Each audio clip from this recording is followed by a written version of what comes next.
اما بعد فاعوذ باللہ من الشیطان الرجیم بسم اللہ الرحمن الرحیم رب اشرح لی صدری ویسر لی امری واحلل عقدۃ من لسانی یفقہوا قولی۔ السلام علیکم ورحمۃ اللہ وبرکاتہ۔ ناظرین، پروگرام دعا کیجئے کے ساتھ آپ کی خدمت میں حاضر ہیں۔ آج ہم انشاءاللہ بیماری سے شفا کی دعائیں آپ کے ساتھ شیئر کریں گے۔ صحت اور بیماری انسانی زندگی کے ساتھ ساتھ ہیں۔ انسان کی زندگی کے کوئی بھی 2 دن ایک جیسے نہیں ہوتے۔ آج اگر انسان خوش ہے تو کل اداس ہوگا، اگر آج وہ اپنے جسم میں قوت محسوس کر رہا ہے تو کل بیمار ہو سکتا ہے۔ انسان کے اوپر دن میں بھی کئی بار مختلف طرح کی کیفیات گزرتی ہیں۔ کبھی انسان روحانی طور پر، جذباتی طور پر بیمار ہوتا ہے اور کبھی انسان جسمانی طور پر بیمار ہو جاتا ہے۔ بیماری کی کیفیت صحت کی کیفیت سے مختلف ہوتی ہے اور ہر انسان اس کو محسوس کر سکتا ہے۔ ایسی صورت میں انسان کو دوا کے ساتھ ساتھ اللہ سبحانہ وتعالیٰ کی طرف رجوع کرنا چاہیے اور اپنے لیے خوب خوب دعائیں کرنی چاہیے۔ بعض اوقات بیمار خود اپنے لیے دعا نہیں کر سکتا تو بیمار کی عیادت کرنے والے اور بیمار کو دیکھنے والے، اس کے دوست، رشتہ دار، عزیز، اقربا اور ایون ہسپتال کا عملہ مریض کے لیے ایسی دعائیں پڑھ سکتا ہے جو اس کے لیے شفا یابی کا ذریعہ ہو سکتی ہیں۔ تو بات یہ ہے کہ انسان ہر حال میں اپنے رب کا محتاج ہے اور اسے اپنی ہر ضرورت کے لیے اپنے رب کی طرف رجوع کرنا چاہیے، اور خصوصاً قبولیت کے مواقع پر۔ رات کا پچھلا پہر اس کے لیے بہت مناسب ہے، جب اللہ سبحانہ وتعالیٰ بندوں کو پکارتے ہیں کہ ہے کوئی جو مجھ سے دعا کرے تو میں اس کی دعا قبول کر لوں، ہے کوئی جو مجھ سے سوال کرے تو میں اس کو جواب دوں، ہے کوئی جو مجھ سے استغفار کرے تو میں اس کو بخش دوں۔ تو جب انسان بیمار ہو اور خصوصاً اگر ایسی بیماری کا شکار ہو کہ جس میں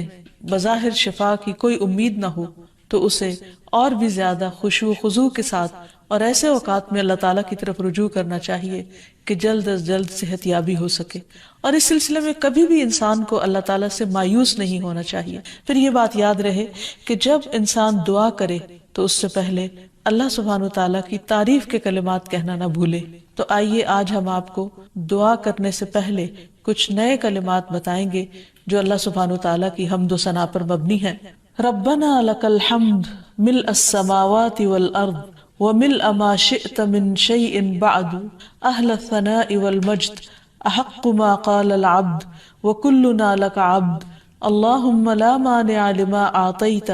ولا معطي لما منعت ولا ينفع ذا الجد منك الجد۔ اے ہمارے رب، تمام تعریفیں تیرے ہی لیے ہیں جن سے آسمان اور زمین بھر جائیں، اور اس کے بعد جو تو چاہے وہ بھی اس سے بھر جائے۔ تو ہی تعریف اور بزرگی کے لائق ہے۔ بندے جو کہتے ہیں تو ان کا سب سے زیادہ حقدار تو ہے، اور ہم سب تیرے بندے ہیں۔ اے اللہ، جسے تو عطا کرنا چاہے اس سے کوئی روک نہیں سکتا، اور جسے تو نہ دینا چاہے اسے کوئی دے نہیں سکتا، اور کسی مرتبے والے کی بزرگی تیرے سامنے کوئی فائدہ نہیں دے سکتی۔ یعنی اللہ سبحانہ وتعالیٰ کے علاوہ کوئی بھی اور ایسا نہیں ہو سکتا جو انسان کی مشکل کو آسان کر سکے۔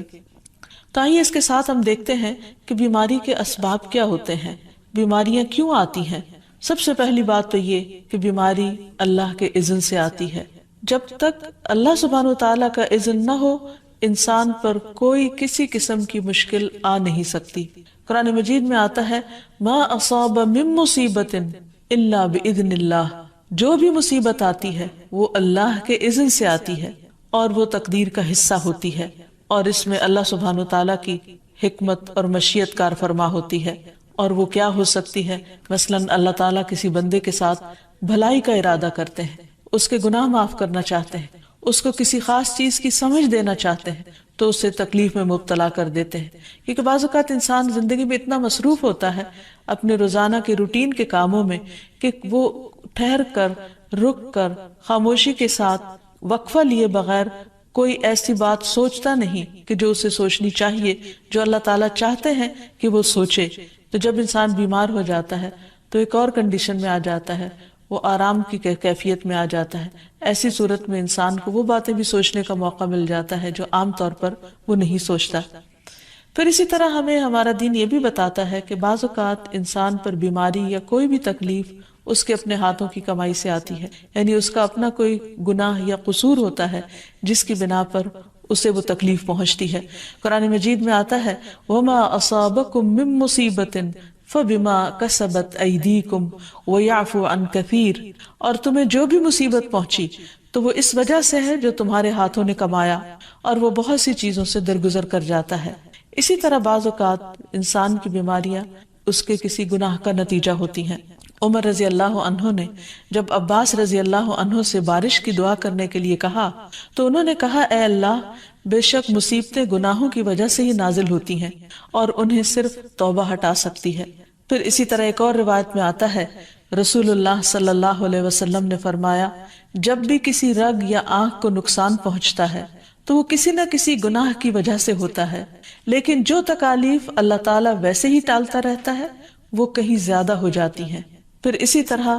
بعض بیماریاں انسانوں کے اعلانیہ گناہوں کی وجہ سے بھی ہوتی ہیں، جیسے کہ ایک حدیث میں آتا ہے جب کسی قوم میں بدکاری عام ہو جاتی ہے اور وہ اعلانیہ اس کا ارتکاب کرتے ہیں تو ان میں طاعون اور ایسی مختلف بیماریاں پھیل جاتی ہیں جو کہ ان سے پہلے گزرے ہوئے لوگوں میں نہ تھی۔ ابو امامہ باہلی سے روایت ہے کہ نبی صلی اللہ علیہ وسلم نے فرمایا جس بندے کو بھی بیماری سے پچھاڑ دیا گیا ہو تو اللہ تعالیٰ اسے جب بیماری سے اٹھاتا ہے تو وہ پاک ہوتا ہے۔ تو یہ ایک حقیقت ہے کہ انسان کے گناہ اس کے لیے مشکلات کا سبب بنتے ہیں۔ امام ابن القیم الجوزیہ لکھتے ہیں، ان کی ایک مشہور کتاب ہے الداء والدواء، بیماریاں اور علاج، اس میں وہ کہتے ہیں کہ کوئی بھی گناہ ایسا نہیں کہ جس کے اثرات نہ ہوں۔ انسان سے چھوٹی یا بڑی جو بھی کوئی غلطی صادر ہوتی ہے اس کے نتیجے میں کچھ نہ کچھ اثرات اس کی زندگی پر ضرور پڑتے ہیں۔ ہاں اگر اللہ تعالیٰ معاف کر دے تو وہ اور بات ہے،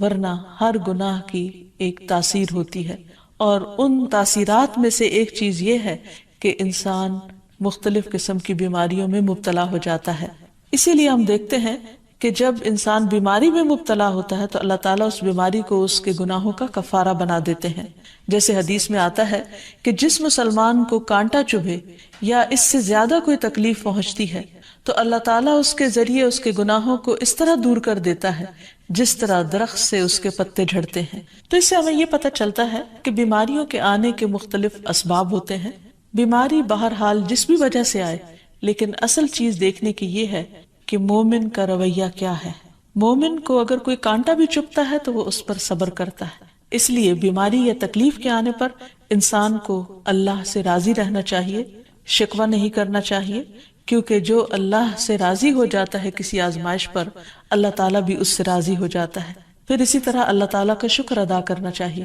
کیونکہ بیماری اس سے زیادہ شدید بھی ہو سکتی تھی۔ لہٰذا انسان کو اللہ تعالیٰ جس حال میں رکھے انسان اس پر شکر گزار رہے۔ پھر یہ کہ انسان کسی بھی بیماری میں کسی بھی قسم کی ہو اور زندگی کے کسی بھی حصے میں ہو اس میں مایوس نہ ہو، پر امید رہے کہ بیماری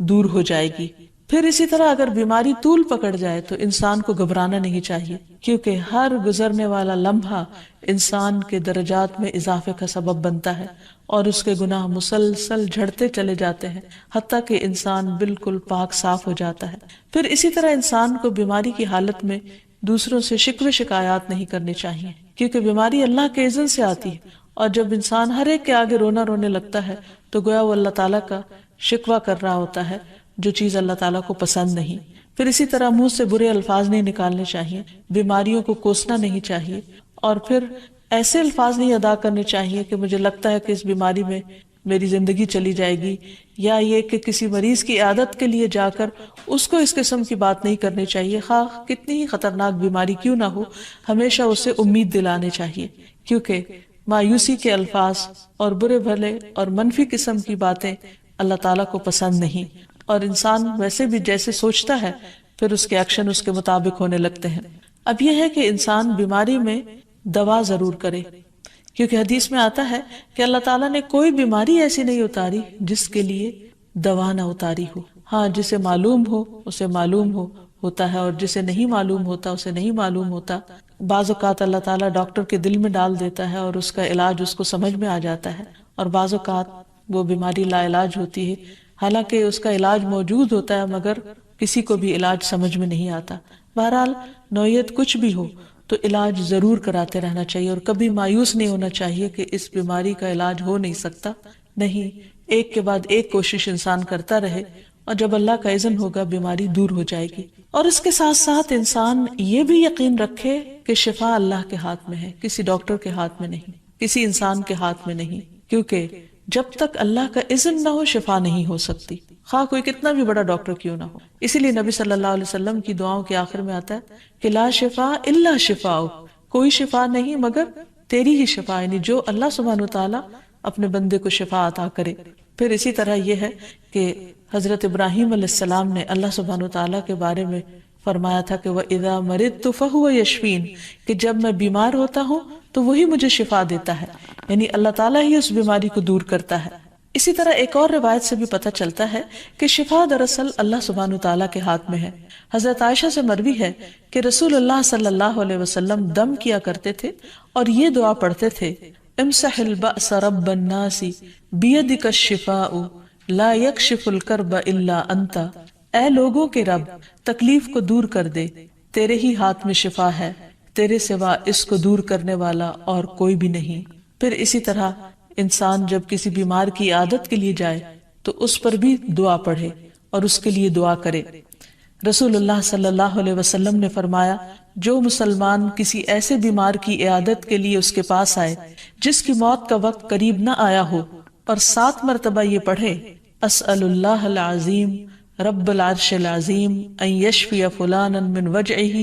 میں اس عظمت والے اللہ سے سوال کرتا ہوں جو عرش عظیم کا رب ہے کہ فلاں کو اس کی تکلیف سے شفا عطا فرمائے، تو اللہ عز و جل اسے شفا عطا فرما دیتا ہے. اور پھر ہم دیکھتے ہیں کہ تمام انبیاء اپنی بیماریوں میں تکلیفوں میں اللہ تعالیٰ کو پکارتے تھے، جیسا کہ ایوب علیہ السلام کی دعا قرآن مجید میں آتی ہے وَأَيُّوبَ إِذْ نَادَى رَبَّهُ أَنِّي مَسَّنِيَ الضُّرُّ وَأَنْتَ أَرْحَمُ الرَّاحِمِينَ فَاسْتَجَبْنَا لَهُ فَكَشَفْنَا مَا بِهِ مِنْ ضُرٍّ وَآتَيْنَاهُ أَهْلَهُ وَمِثْلَهُمْ مَعَهُمْ رَحْمَةً مِنْ عِنْدِنَا وَذِكْرَى لِلْعَابِدِينَ. اور ایوب جب اس نے اپنے رب کو پکارا کہ بے شک مجھے تکلیف پہنچی ہے اور تو رحم کرنے والوں میں سب سے زیادہ رحم کرنے والا ہے، تو ہم نے اس کی دعا قبول کر لی، پس اسے جو بھی تکلیف تھی اسے دور کر دیا اور اسے اس کے گھر والے اور ان کے ساتھ ان کی مثل اور عطا کر دیے اپنے پاس سے رحمت کے لیے اور ان لوگوں کی یاد دہانی کے لیے جو عبادت کرنے والے ہیں. اسی طرح رسول اللہ صلی اللہ علیہ وسلم نے ایک اور موقع پر ایک صحابی عثمان بن ابی عاص الثقفی کو ایک دعا سکھائی. جب وہ نبی صلی اللہ علیہ وسلم کے پاس حاضر ہوئے، وہ کہتے ہیں مجھے اتنی تکلیف تھی کہ قریب تھا کہ وہ مجھے ہلاک کر دیتی، تو نبی صلی اللہ علیہ وسلم نے مجھے فرمایا اس درد کی جگہ پر اپنا دایاں ہاتھ رکھو اور 7 مرتبہ کہو بسم اللہ اعوذ بعزت اللہ وقدرتہ من شر ما اجد واحاذر،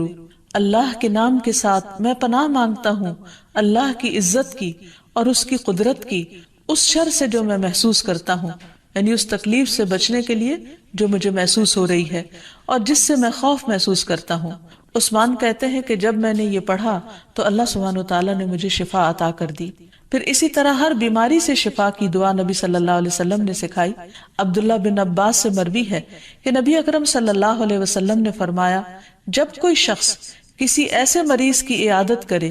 جس کی موت کا وقت ابھی قریب نہ آیا ہو اور اس کے پاس 7 مرتبہ یہ دعا پڑھے اسأل اللہ العظیم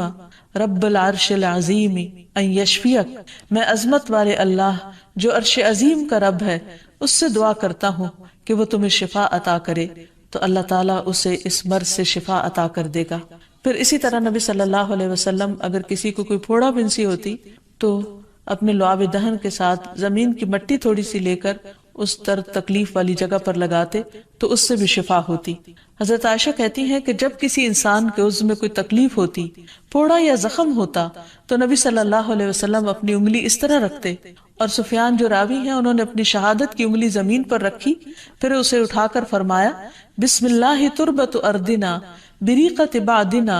لیشفى به سقیمنا باذن ربنا،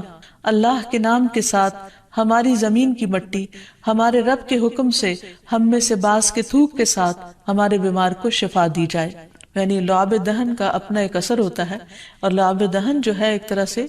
دوا کا کام کرتا ہے، اور اللہ کا نام لے کر جب لعاب دہن لگایا جائے تو شفا ہوتی ہے۔ جیسے کہ ایک اور موقع پر نبی صلی اللہ علیہ وسلم نے ایک جلے ہوئے مریض کے اوپر یہی دعا پڑھ کر لعاب دہن لگایا تو اللہ تعالیٰ نے اس مریض کو شفا یاب کر دیا، اور وہ دعا تھی اذھب البأس رب الناس واشف انت الشافی لا شفاء الا شفاؤک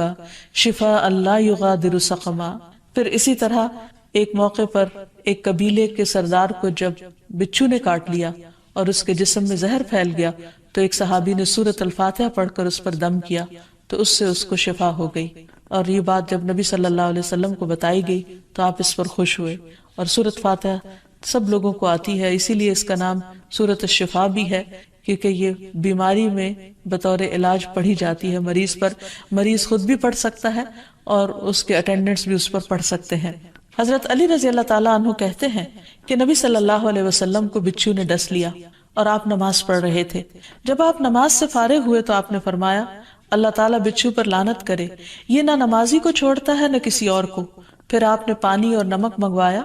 آپ اس پر ملتے جا رہے تھے اور یہ صورتیں پڑھ رہے تھے قل یا ایھا الکافرون وقل اعوذ برب الفلق اور قل اعوذ برب الناس، تو یہ بھی ایسے مواقع پر پڑھی جا سکتی ہیں۔ پھر اسی طرح یہ ہے کہ اگر کسی بھی دوا یا دعا سے مریض صحت یاب نہ ہو رہا ہو، اس کی تکلیف کم نہ ہو رہی ہو، تو بھی موت نہیں مانگنی چاہیے، کیونکہ مومن کے لیے زندگی ایک بہت بڑی نعمت ہے۔ وہ جس بھی حال میں گزرے بہرحال وہ اسے